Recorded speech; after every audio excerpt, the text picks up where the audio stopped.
Hello everyone, it's Alina. Welcome to my Soap General Hospital official channel. I hope everyone is having a wonderful day. Before we begin, please hit the subscribe button and give this video a thumbs up. Marshall loses it with Stella on General Hospital today. Sunny consoles Carly, Gregory apologizes to Alexis, and Laura's scheme fails. Sunny expresses his sympathy to Carly and tells her that he understands she probably doesn't want to see him before he leaves Kelly's. Tearful Carly flees into his embrace. Carly extends an invitation for him to come inside, and Sunny tells her to let him know if something comes up. Carly says Drew and Lucas are taking care of Wiley, and Michael and Joss are distraught. Not knowing how to break the news to Donna and Avery that Bobby has passed away, she has kept it a secret. Even though Donna was too young to comprehend at the time, Sunny reminisces about the day they had to tell Avery about Mike and assures her that she doesn't have to do it alone. He assures me that the girls will be fine, but how is she? She came here to be with her mom, and Carly misses her so badly that she starts crying because it aches. Sunny claims that Bobby was an unpredictable force who wasn't quite his biggest fan. According to Carly, Bobby had feelings for him. She simply didn't want her daughter to suffer. Sunny feels Bobby merely wanted her to have a happy life, and she couldn't with him. Carly claims her mother embraced her choice, and she accepted and loved Sunny. Sunny never wanted to let Bobby down. Carly believes Bobby was the most empathetic and open-minded person she ever met. Sunny adds that she accepted everyone for who they were, and that's why she was so loved. He assumes Bobby was relieved when she got with Drew. Carly says she was pleased for her, and she's thankful Drew was there that night, especially when, Sunny says, Nina showed up. Carly doesn't want to talk about Nana, but asks if he needs to talk. He doesn't. Carly knows he was affected by Nana's behavior too, and she wants him to be happy and is sorry if he isn't. Sunny notes that right there is vintage Bobby. Sunny says he witnessed how hard she worked for Bobby's forgiveness, and they had a great relationship. He understands they inspired him to be there for his dad. Carly is delighted he made peace with Mike, and perhaps Mike is welcoming her mom right now. He wishes he could have thanked Bobby when he had the chance, but he will tonight in his prayers.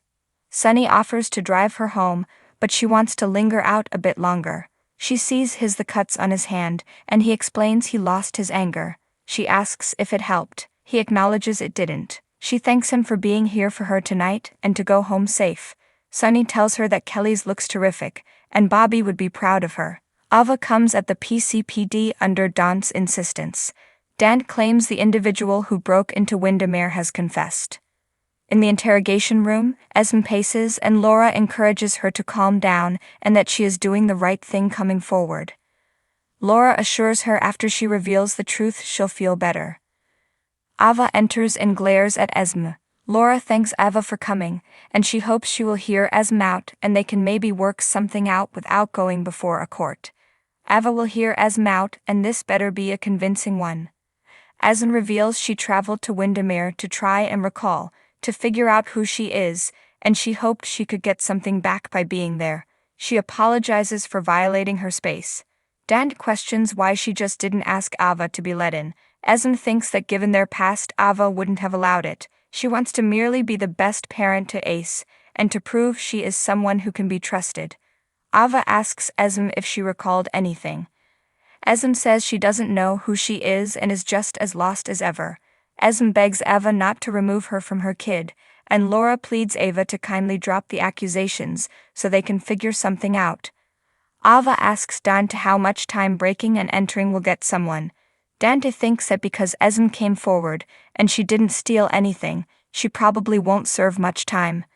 Eva gathers a year at most then. She chooses to press charges, stunning Esme and Laura.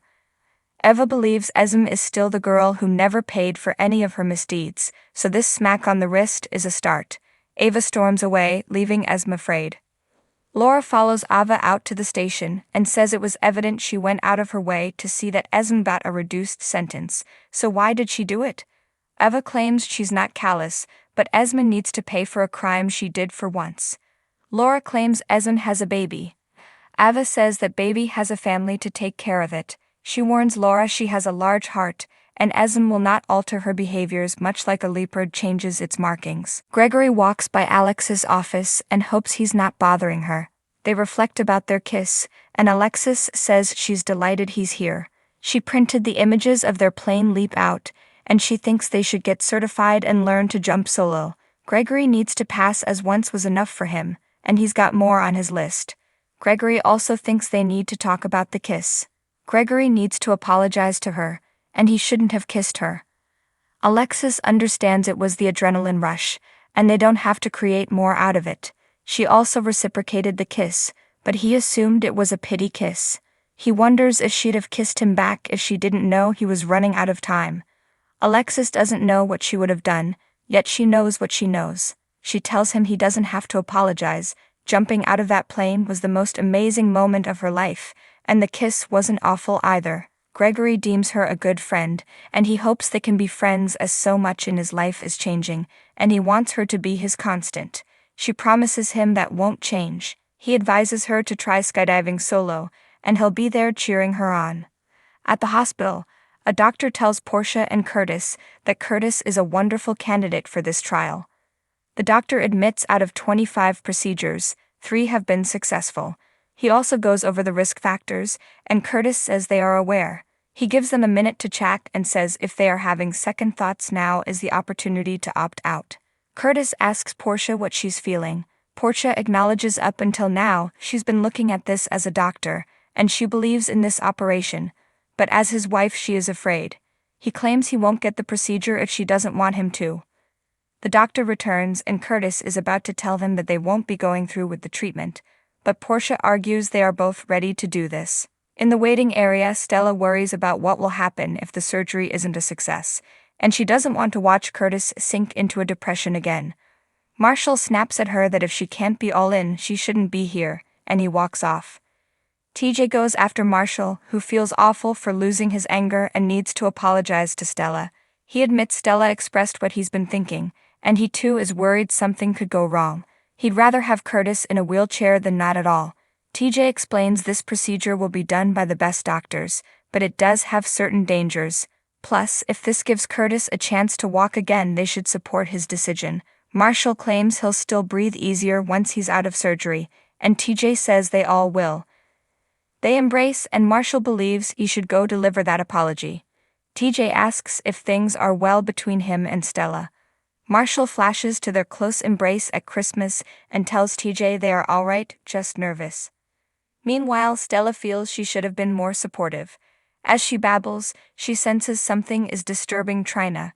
Trina tells her about the Paris study abroad program, and she doesn't know if she should go with Curtis' operation. Stella says she knows what she would do, and she begs Trina to fly to Paris. Stella had been in her place. She gave up her hopes and ambitions to help her sister raise Curtis and Thomas. She doesn't regret her choice, but this is a different situation for her as Curtis has a full family around him. She tells her to go and undergo a life-changing adventure. Marshall apologizes to Stella and acknowledges she was stating what he was feeling. She accepts his apologies. Marshall feels they have been dancing around what transpired between them on Christmas Eve. Marshall and Stella's talk is interrupted as Curtis is wheeled out. His family gathers and tells him that they love him and will be praying. Curtis urges them to look after his wife and convince her that he will be all right. Curtis is taken into the OR and the procedure begins. So what do you guys think about this update? Let me know in the comments below. And if you like my videos, please press like and subscribe for more. I'll see you guys next time.